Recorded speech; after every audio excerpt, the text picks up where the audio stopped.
एक पहाड़ी गांव में रामू नाम का एक गरीब किसान रहता था। उसकी जिंदगी हमेशा संघर्षों से भरी रही। खेती से बहुत कम पैसा मिलता था और घर में बूढ़ी माँ व दो छोटे बच्चे थे। रामू रोज सुबह से शाम तक खेतों में मेहनत करता, लेकिन इसके बावजूद घर का चूल्हा रोज नहीं जल पाता था।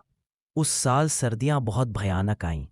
चारों तरफ ठंडी हवाएं, कोहरा और बर्फीला मौसम था।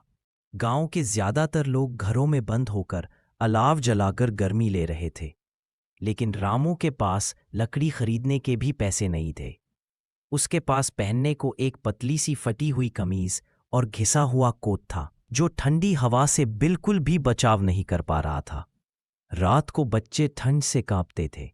रामू उन्हें अपने सीने से लगाकर गर्म रखने की कोशिश करता। बूढ़ी माँ की हालत भी खराब होने लगी थी। एक दिन माँ ने कांपती आवाज में कहा, बेटा, अगर हल्की सी भी गर्मी न मिली तो बच्चों को कुछ हो जाएगा। रामू के दिल में जैसे तूफान उठ गया। वह कुछ भी कर ले, अपने परिवार को ठंड से बचाना ही था। अगली सुबह तेज ठंडी हवाएं चल रही थीं। आसमान बादलों से ढका था और तापमान बेहद कम था। लेकिन रामू टूटे जूतों के साथ खेत की तरफ चल पड़ा।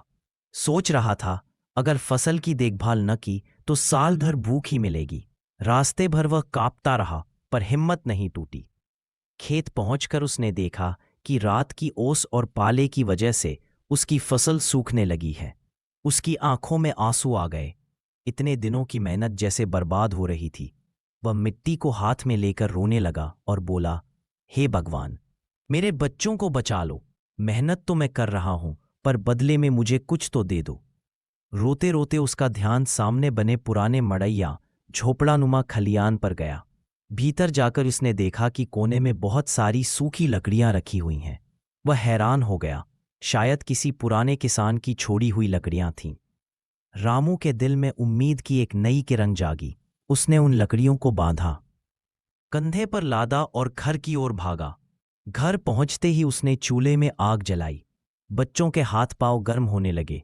मां को भी राहत मिली। घर में कई दिनों बाद जीवन सा लौट आया। उस रात सबने गर्मी में बैठकर रोटी और नमक खाया, पर वो स्वाद किसी दावत से कम नहीं था। अगले दिन रामू फिर खेत पर गया और बाकी बची हुई फसल को ढककर बचाने की कोशिश की। हिम्मत, मेहनत और भरोसे के सहारे धीरे धीरे फसल बच गई। 3 महीने बाद फसल पककर तैयार हुई।